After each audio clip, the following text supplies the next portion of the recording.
Barbie Kumalasari menantang penyanyi Irma Darmawangsa tanding tinju.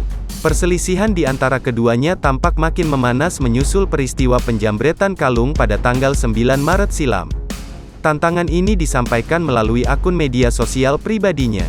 "Hei ikan mujair, lu lihat nanti, gua akan lawan lo tinju abis ini," ungkap Barbie Kumalasari, dikutip dari kanal YouTube Star Pro Indonesia, tanggal 13 April tahun 2022. "Tungguin aja tanggal mainnya," lanjut Barbie.